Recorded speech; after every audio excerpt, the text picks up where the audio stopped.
Hey, Bogdan Brzeski here. Welcome another video, how to use AI as your learning assistant. And in this video, we'll help you to set it up so it will behave like a learning partner consistently. So let's dive in.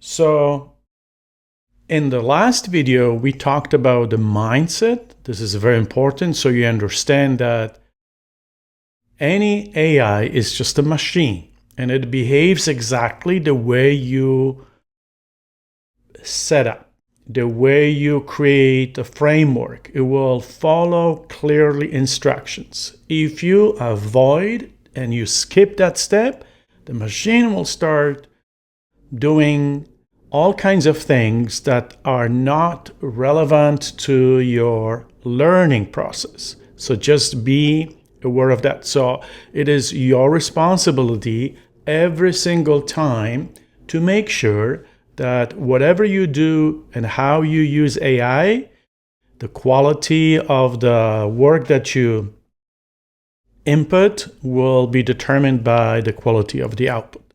So why does AI need instructions? Because otherwise it will start making stuff up, and you know that AI can hallucinate. And it sounds as equally confident whether this machine gives you the right or wrong answer. Because the machine does not think for you. It helps you to learn how to think, but this is sort of the two-way street and you have to be fully engaged. AI has no learning defaults when it comes to teaching you about anything. That's why you would learn how to create a framework, how to create parameters so that it will teach you strictly about the things that you want to learn. AI does follow your instructions, and this is the benefit and this is the advantage that you need to take, because if you don't give instructions, AI will do their own thing, because it is based on the probability, most probable sequence of words, and start creating stuff that you will be more confused than benefit. So if you have no rules set up, the AI will do the shortcuts. So that is very, very important. So what is AI learning assistant and what is not? It is for you to ask questions, and then the machine will be prompted to ask you certain questions to establish how much do we know, what is the assumption that we're making. The AI would provide you with hints if you clearly identify that request. And AI, of course, will help you think. But you cannot give up your own thinking. I hope you're clear on that. AI is not and should not be treated as a solver, because it may not give you the right answer. So don't just assume it is my solver, it works all the time. It is not a replacement of your teacher. Eventually, it will. But the way it is created right now, the capability of AI, it would help you to learn, but it's not going to teach you right from the start. And AI is not a shortcut tool. Most students, most learners, they treat this AI that this is the shortcut. Today, instantly, you get gratification, but in the long run, you will not learn much. And this is not about memorizing stuff. It is about developing the way you think about anything. So we need to operate ChatGPT cleanly with proper instructions. So those are the basics for any AI that you want to program as your learning assistant. So you're going to learn rules that prevent drift. And this is what the series of videos are for. And then you will practice clean chat drill so that it's not going to drift apart and leave you somewhere in the area that you don't want to end up. You want to just clearly, in this case, we'll be basing this video series on how to use AI to teach you mathematics the proper way. So we have to establish workflow rules first, right? So we're building a little box that you're going to use for learning, and that pretty much is the overall setup. One topic, one chat, and when you create a project folder, so think of this like so. A project folder, for example, will be exponential functions for grade 11 mathematics course. So that's your and then inside of that unit of study, inside of that project, you will have several chats. If the entire unit of study has 5 or 6 learning strategies, then each chat will be divided into those particular topics. So one topic, one chat.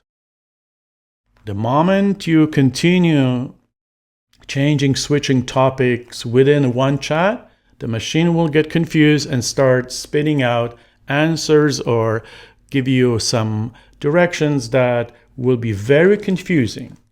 So before you start, you always will get the first prompt that you begin the conversation with. So you establishing the parameters. And inside of that prompt, you would agree that you as a learner are responsible for checking your own reasoning. That is very important. You can't just rely on the machine to tell you things that you may not know whether this is correct or wrong.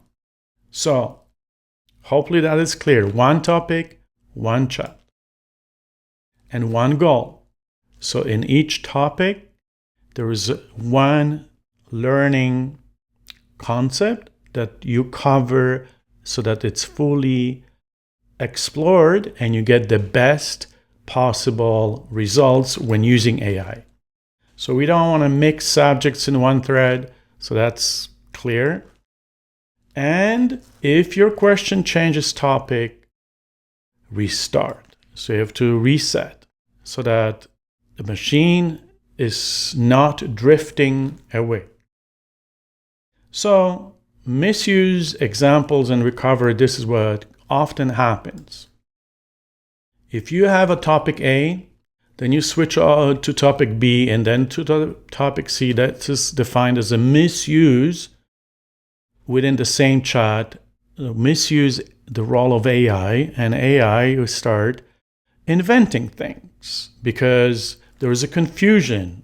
You talk about one thing, then switch to another thing within the same chat. So please learn to avoid that. Whatever subject area you want to learn about, it doesn't matter. We will be using mathematics because this is what I teach to help you sort of set up the AI the way you want so that it benefits your journey of learning mathematics. But the same rule applies to any course of study, any subject area.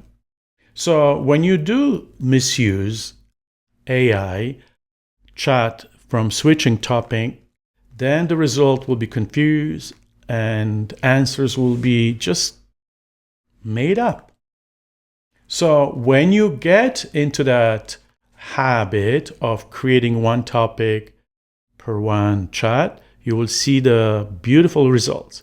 If for whatever reason it happens that you starting drifting away and then you're leading your machine from one topic to another within the same chat, you have to stop. You have to be aware of that, and then you start new chat. So hopefully that makes sense. One chat, one topic.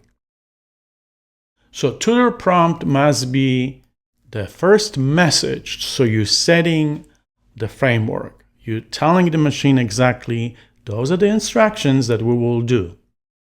So prompt first, tutor behavior is established from the start. If you do it late in the game, the machine already is generalizing things, is drifting apart, and it's not the right time. So before you start working with AI to train it to become your learning assistant or your tutor, it will do exactly what you would ask for, but you have to set up the rules, the parameters that you must begin the conversation with.